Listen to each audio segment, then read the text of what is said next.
بادشاہ کی ایک ہی خوبصورت بیٹی تھی۔ بادشاہ اپنی بیٹی کو جان سے بھی زیادہ چاہتا تھا اور اسے بہت عزیز رکھتا تھا۔ بندر کے چرچے اس نے بھی سنے تھے اور اسے دیکھنے کا شوق پیدا ہو گیا۔ ایک دن بندر دربار سے نکل کر اپنے محل جا رہا تھا۔ شہزادی اپنی سہیلیوں کے ساتھ کھڑی ہو کر اسے دیکھنے لگی۔ بندر نے شہزادی کو دیکھا تو رک گیا اور اسے گھورنے لگا۔ شہزادی بندر سے ڈر کر محل میں بھاگ گئی اور اس دن سے یہ ہونے لگا کہ ہر روز جب شہزادی بن سنور کر آئینہ دیکھتی تو پیچھے سے بندر کا چہرہ نظر آ جاتا۔ بندر نہ جانے کیسے اس کے کمرے میں گھسا رہتا۔ شہزادی کو ڈر کے مارے بخار چڑھ جاتا۔ پھر کئی دن بندر اس کے کمرے میں نہیں آیا۔ جب شہزادی ٹھیک ہو گئی تو پھر بندر نے آنا شروع کر دیا۔ اس نے پرچہ لکھ کر شہزادی کے ہاتھ میں تھما دیا اور پرچے میں لکھا تھا کہ تم مجھ سے شادی کرو گی۔ یقین کرو میں بھی بہت خوبصورت ہوں۔ شہزادی جانتی تھی کہ یہ تہذیب مند بندر ہے، مجھے کوئی نقصان نہیں پہنچائے گا، لیکن اس کا ڈرنا بھی قدرتی تھا۔ دھیرے دھیرے شہزادی کا ڈر ختم ہو گیا۔ اسے اس بندر سے ہمدردی ہو گئی۔ وہ سوچتی اتنا مذہب سمجھدار اور پڑھا لکھا ہے، میرے والد کو اس نے کئی خطروں سے بچا لیا ہے، ہم پر اس کے بڑے احسان ہیں، اور اگر اللہ نے اس بندر کی صورت دے دی ہے تو اس کا کیا قصور ہے۔ اب شہزادی اس بندر سے ڈرتی نہیں تھی۔ وہ تھوڑی دیر اس کے کمرے میں رکتا اور اسے دیکھتا اور پھر چلا جاتا۔ ہوتے ہوتے یہ بات ملکہ کے کانوں تک جا پہنچی۔ اس نے تو سارا محل سر پر اٹھا لیا، بندر کو خوب بھلا برا کہا، گالیاں دی اور بادشاہ کے سامنے جا کر رونا دھونا کیا اور کہنے لگی اب تو حد ہی ہو گئی، اب آپ کا یہ ہیتا بندر آپ کی لاڈلی بیٹی کے پیچھے ہاتھ دھو کر پڑ گیا ہے، یہ تو اسے نکال دو یا میں زہر کھا لوں گی، میں تو تنگ آ گئی ہوں۔ بادشاہ نے شہزادی کو بلا کر پوچھا کیا بندر تمہیں پریشان کرتا ہے؟ شہزادی نے سچ سچ ساری بات بتا دی اور کہا ابا جان پہلے تو مجھے اس سے بہت ڈر لگتا تھا لیکن اب نہیں لگتا، مجھے اس سے ہمدردی ہوتی ہے، پتہ نہیں کون ہے اور اس پر کیا مصیبت پڑی ہے۔ بادشاہ کو تو اطمینان ہو گیا کہ شہزادی کی جان کو کوئی خطرہ نہیں، لیکن پھر بھی انہیں بھی یہ بات پسند نہ آئی کہ بندر اس طرح شہزادی کے کمرے میں آ جائے۔ انہوں نے بندر سے بات کرنے کا فیصلہ کر لیا۔ اگلے دن بادشاہ بندر کے محل میں پہنچا۔ بندر باغ میں چہل قدم کر رہا تھا۔ بادشاہ نے اس سے کہا دیکھو میں نہیں جانتا کہ تم کون ہو اور کیا ہو، لیکن میں نے آج تک تمہاری ہر بات مانی ہے، تمہیں اپنے برابر کا درجہ دیا ہے، جو شاید کوئی دوسرا بادشاہ اپنی سلطنت میں برداشت نہیں کرتا، لیکن اب تم نے میری بیٹی کو پریشان کرنا شروع کر دیا، یہ مجھے گوارا نہیں ہے۔ اس سے پہلے کہ میں کوئی سخت قدم اٹھاؤں تم اس حرکت سے باز آ جاؤ۔ بندر جھٹ سے محل میں سے کاغذ اور قلم لایا اور لکھنے لگا، پھر اس نے لکھ کر بادشاہ کو دے دیا۔ اس میں لکھا تھا کہ میں آپ کی بیٹی سے شادی کرنا چاہتا ہوں اور آپ کو یقین دلاتا ہوں کہ اسے ہمیشہ خوش رکھوں گا، اسے کبھی کوئی شکایت نہیں ہوگی۔ بادشاہ تو ہکا بکا رہ گیا، اپنی پھول سی شہزادی کی شادی اور اس بندر سے یہ تو کبھی نہیں ہو سکتا۔ انہوں نے صاف کہہ دیا ایسا میری زندگی میں کبھی نہیں ہو سکتا۔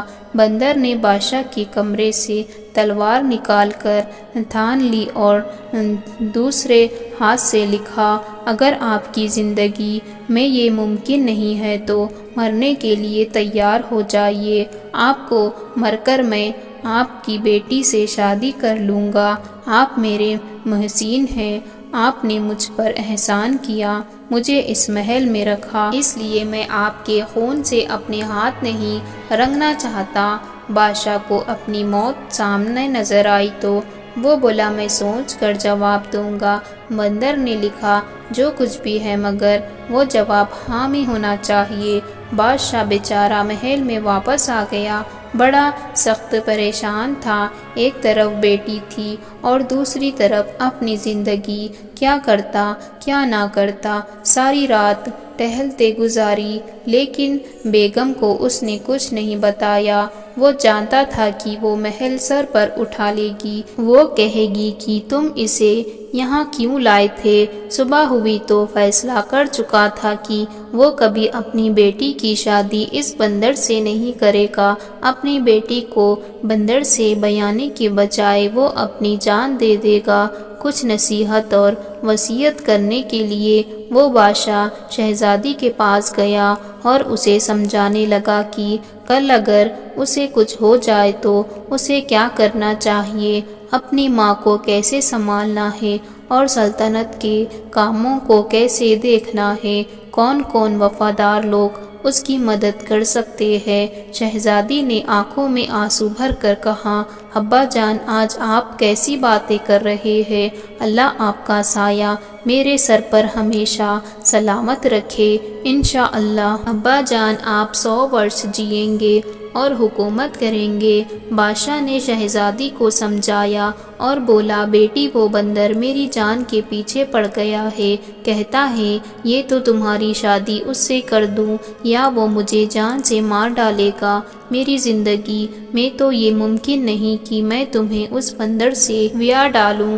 تمہاری ماں اسے مرنے کی کوئی تقریبیں کر چکی ہے لیکن وہ آج بھی زندہ سلامت ہے، وہ بہت چالاک ہے، میں آج اس کو صاف جواب دے دوں گا اور شاید وہ فوراً ہی مجھے مار ڈالے۔ تم اپنی ماں کے ساتھ تہہ خانے میں چھپ جانا اور اس وقت تک نہ نکلنا جب تک وہ بندر مایوس ہو کر یہاں سے چلا نہ جائے۔ شہزادی کہنے لگی ابا جان آپ کی جان اتنی فالتو نہیں ہے، آپ صرف میرے باپ ہی نہیں ہیں، اس سلطنت کے بادشاہ بھی ہے، آپ کی رعایا کا آپ پر کچھ فرض بھی ہے، رعایا کو کون دیکھے گا، آپ جا کر بندر سے رشتے کے لیے ہاں کر دیجئے، تقدیر کی ہونی کو کوئی نہیں ٹال سکتا، اگر میری قسمت میں یہی لکھا ہے تو وہ آپ کے مرنے کے بعد بھی ہو کر رہے گا۔ بادشاہ مان گیا، حالانکہ اس کا دل پریشان تھا لیکن مجبور تھا، جا کر بندر کو اپنی رضامندی سنائی۔ بندر نے کہا آپ شادی کی تیاریاں کیجئے۔ ملکہ کے کان میں جب یہ بات پہنچی تو اس نے آسمان سر پر اٹھا لیا، بہت روئی دھوئی، جان دینے کی دھمکیاں دی، بال نچوڑے، کپڑے پھاڑے، لیکن ہونے کو کون ٹال سکتا تھا۔ نکاح والے دن بادشاہ نے ملکہ کو ایک کمرے میں بند کر دیا اور شادی ہو گئی۔ شہزادی رخصت ہو کر بندر کے محل میں چلی گئی۔ جب اماں جان کو کھولا گیا، بہت بیبلا کیا، روئی پیٹی، لیکن اب کیا ہو سکتا تھا۔ اگلے دن صبح جب شہزادی محل میں آئی تو بہت خوش تھی، سب بہت حیران ہوئے۔ اس کی اماں نے اسے گلے لگا کر رونے کا ارادہ کیا لیکن بیٹی نے کہا اماں اب رونے دھونے کی کوئی ضرورت نہیں، فائدہ حاصل نہیں، جو میری قسمت میں ہو گیا وہ ہو گیا، میں خوش ہوں۔ اماں کی تو حیرت کی انتہا نہیں رہی، وہ بولی تو اس بندر کے ساتھ خوش ہے؟ شہزادی بولی ہاں میں خوش ہوں، اب رونا دھونا بند کرو۔ شہزادی دن میں باپ کے محل میں رہتی اور شام کو اپنے محل میں چلی جاتی، خوشی اور اطمینان اس کے انگ انگ میں پھوٹ رہا تھا۔ بیٹی کو خوش دیکھ کر بادشاہ بھی مطمئن ہو گیا تھا لیکن اماں جان کو یہ بات کسی طرح ہضم نہیں ہو رہی تھی کہ اس کی بیٹی بندر کے ساتھ کیسے خوش ہے۔ ایک دن اماں نے چھان بین کرنے کے ارادے سے نکلی، رات کو انہوں نے نوکرانی کی چادر اوڑھی، دروازہ اندر سے بند کر لیتا تھا لیکن اتفاق سے اس دن پتہ نہیں کیسے دروازہ کھلا رہ گیا۔ اماں جان چپکے سے اندر گھس گئی، شہزادی کی خوابگاہ کا دروازہ بند تھا، اندر سے ہنسنے بولنے کی آوازیں آ رہی تھی، کسی مرد کی آواز بھی تھی۔ اماں جان نے اس دروازے کے تالے کے سوراخ سے جھانک کر اندر دیکھا۔ اندر مصہاری پر شہزادی کے پاس ایک خوبصورت شہزادہ نما نوجوان بیٹھا تھا۔ دونوں ہنس ہنس کر ایک دوسرے سے باتیں کر رہے تھے۔ اماں جان نے دل میں سوچا، اچھا یہ بات ہے، تبھی تو میں کہوں میری بیٹی اتنی خوش کیسے رہ سکتی ہے۔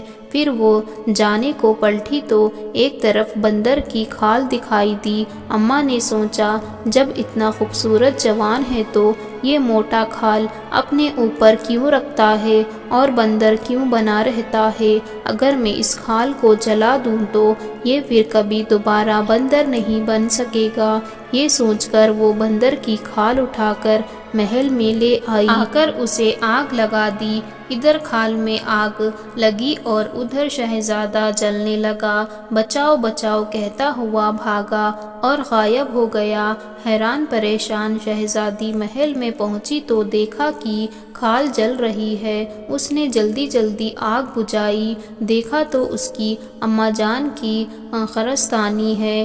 ہائے اماں جان، آپ نے یہ کیا کیا؟ میرا سہاگ اجاڑ دیا۔ کیا دشمنی تھی آپ کو مجھ سے؟ اماں جان بولی، مجھے کیا پتا، میں تو سوچا کہ یہ موٹی کھال رہے گی اور نہ سہارا دولہا اسے پہننے کا۔ شہزادی کا روتے روتے برا حال ہو گیا۔